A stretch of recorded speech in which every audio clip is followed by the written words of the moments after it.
Hello and welcome to another edition of Luminar Coffee Break. I'm your host, Vanelli. Now our topic today is not only how to use a custom LUTs, but also how to create one. All right, so the first part, you've seen us do this several times, and I'll walk you right through it. The second part's a little more advanced, and that's if you want to create your own custom LUT. I'll show you a couple of tools you could use. Now keep in mind, you can't create a custom LUT inside Luminar because that's not what it's meant for. You can in Photoshop using a third-party tool, or in Lightroom, again, using a third-party tool. So let me jump right in and I'll show you what we're doing. And so here is a photo of my beautiful little goddaughter, Morgan. Here's before, here's after. All I did was I came over here, duplicated all of this and brought it to this side, and then of course added a LUTs to it. So let's go down to the LUTs for a moment. And a LUT is going to change the mood of the image. All right, and it's a LUT is a lookup table. So they use it a lot in Hollywood when they want film to match.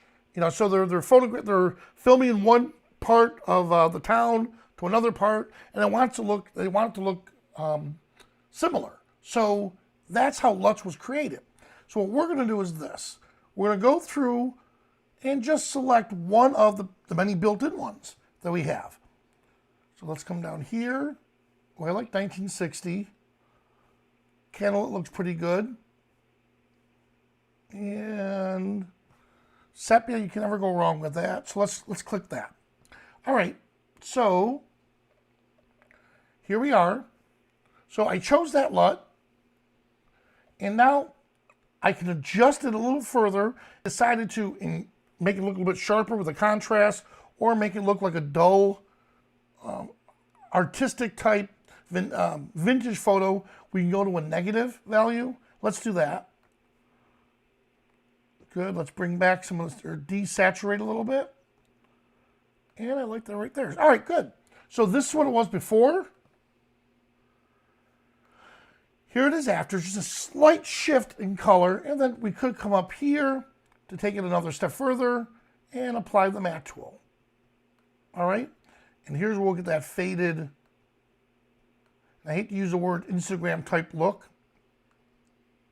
There we go. All right, so in a very, very short time, we're able to go from an image like this and transform it to this. Now, yes, Gary, I will mention more about the background and how I did the background. I'll do that from the beginning. But let me get through the LUTs first, because that's what the topic is on. All right, so that's how we use the built-in LUT, right here under the Mood tool. Now, let's jump right over into Lightroom for a moment. So inside Lightroom, let's say I like the colors of what I did with this image here. Well, there's a third-party plugin, and I'll show you right where that is. It's right here. It's called Export LUT. So again, Lightroom and Luminar AI, they can't produce a LUT by themselves, but with a third-party plugin, we can. So it's going to extract the color profile from the photo. Now, just to give you a heads up, I'm going to click on, where's the help menu here? Here it is, help. And the reason why I'm clicking on help is so you guys can see where you can download this, all right? And it's right here, all right? So the gentleman's name is John R. Ellis. John R. Ellis, and it's johnrellis.com. So johnrellis.com, and I think it's a small $9.95 or $9.99 donation if you want to give it to him. He's well worth it. He's had this out for such a long time. All right, so let me get back now into Lightroom. So now here we are in Lightroom, and I used his export LUT, and a couple things that it will not export. It won't export clarity. It won't export anything to deal with like a shift. So, and it tells you exactly which ones are not being exported, which is fine. So we have all this set. I decide where do I want to put it. Well, I'm going to browse my collection, and I already have an assets folder, and I have LUTs. Let's name this new folder YouTube. So now we know we did it on during YouTube. And I want to place it in that folder, and I'm going to call it Morgan and version 2. Good. And then from here, I'll export it. And it's going to give it a second for it to export. So again, what we're doing now is I'm creating a custom LUT based off of this. Okay, so the name is already used. So let's use a unique name. Yeah, let's use a unique name instead. Okay, good. And while that's doing that, let me pull up the chat real quick. All right, so to answer a couple, Durango, so what's the advantage of using a LUT over a template? So here's things where it's going to be interesting. So a LUT is a lookup table. It's another tool inside Luminar, which you can put into a template. So a LUT is a lookup table. It's its own tool. We use it just like you would the black and white filter or the black and white tool, like you'd use the AI or Accent AI tool. So it's a tool inside of it. It's just a new way or another way of color grading your images. All right? So I hope that answered it. All right, so now Lightroom finished. Now I'm going to go back into Luminar. So here's the image of my goddaughter. Now, mood, so that's we're going to apply the LUT. Instead of selecting one of these, I'm going to put load a custom LUT. And we already said that we put it under photography, underscore photography.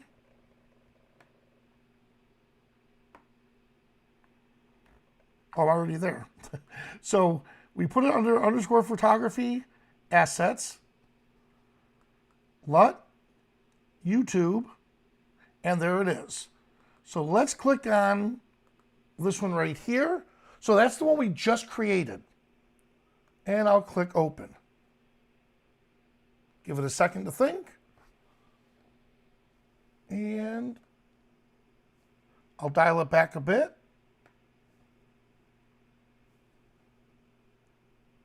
It's not showing my change yet. One moment.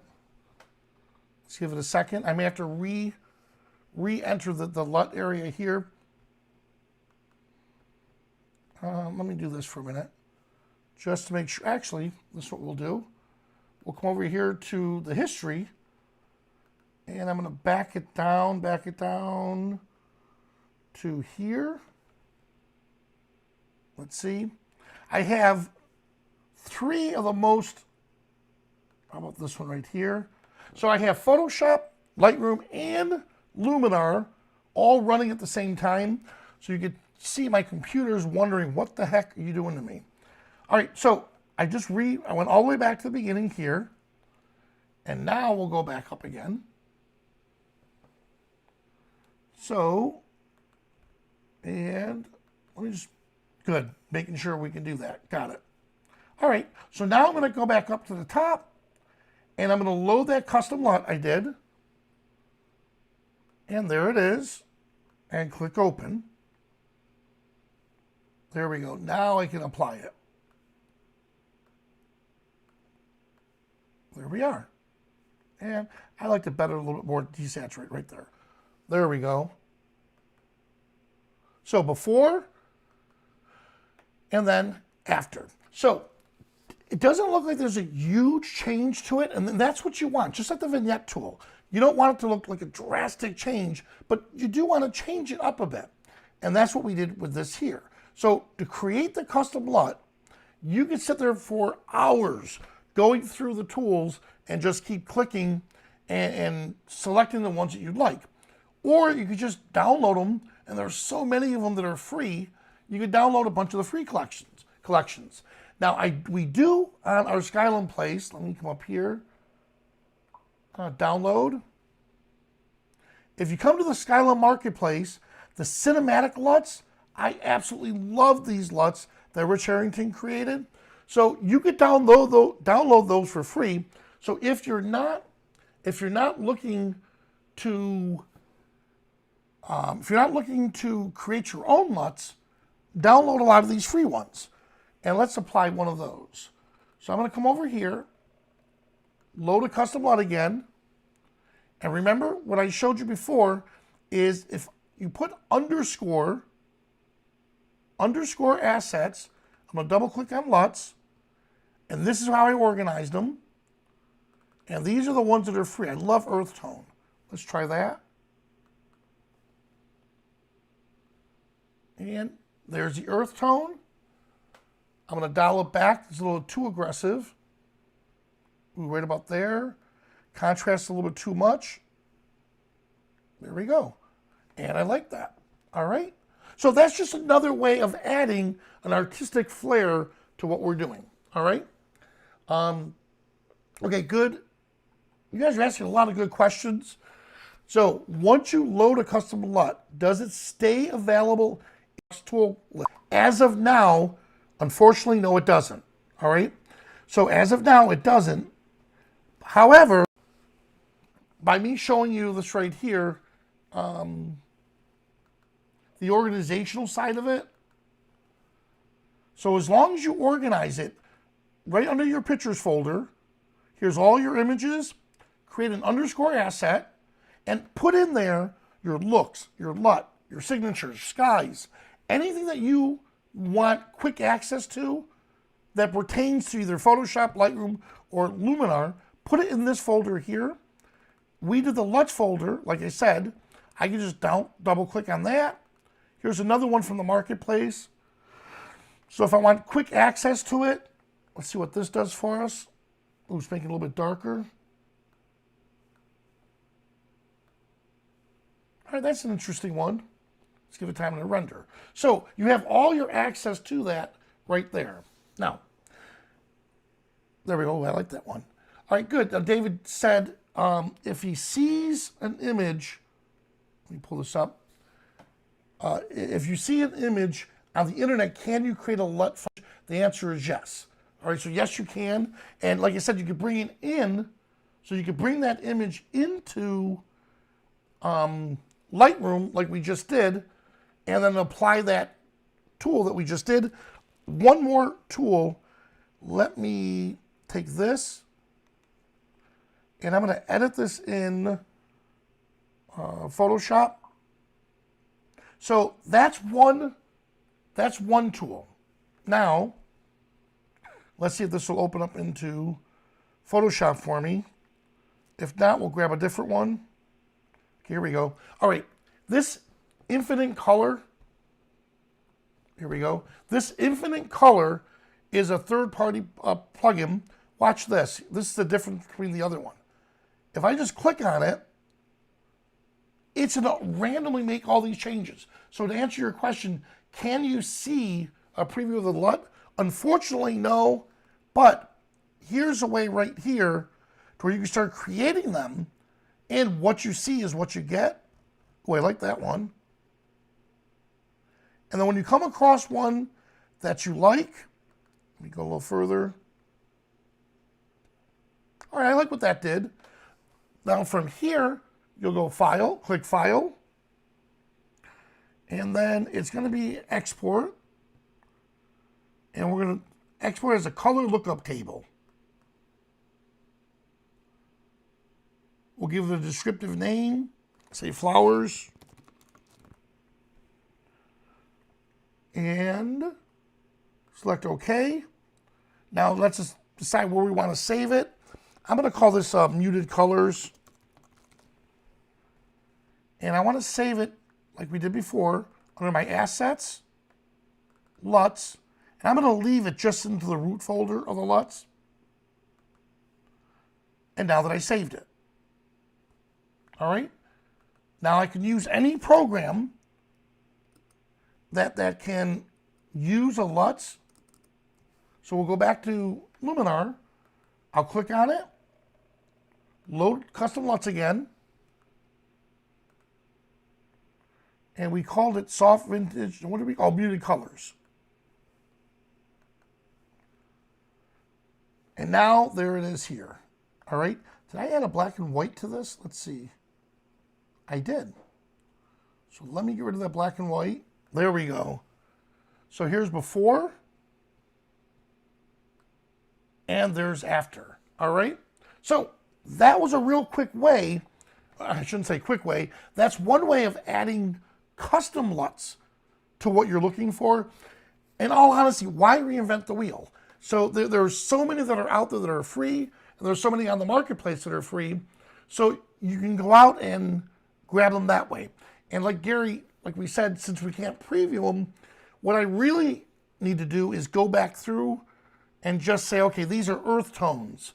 These are black and whites. These are good for the ocean. These are good for landscapes. So you can go back through and organize them that way.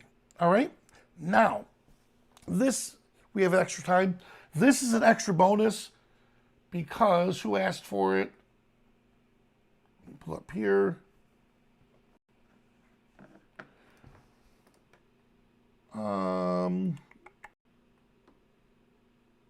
Oh, okay. So, all right. So Gary asked, what did I do with the background? All right. So what I'm going to do is this. So here's that image of my goddaughter. I like it, so I'm going to save this. So now that I have that saved, let's go all the way back to the original. So here's what I showed you, but in reality, this is what the real image looks like. Here it comes. Give it a second. All right, people.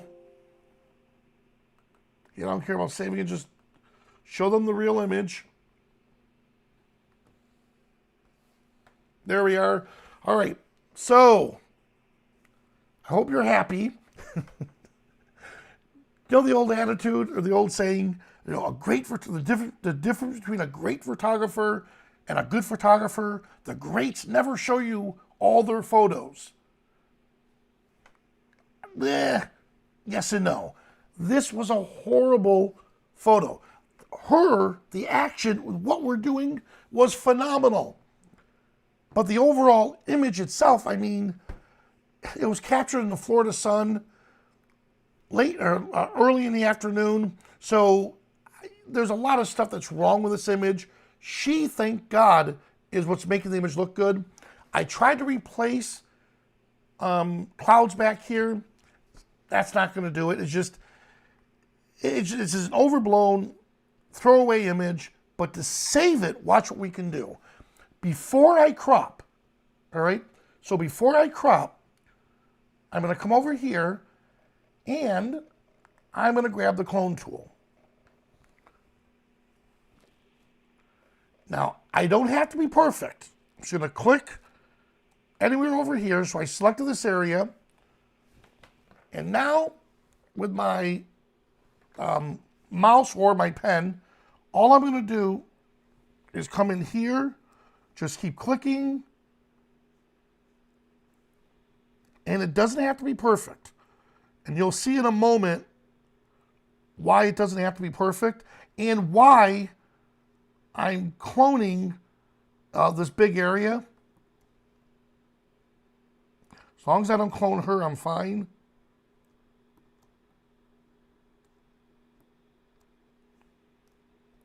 There we go.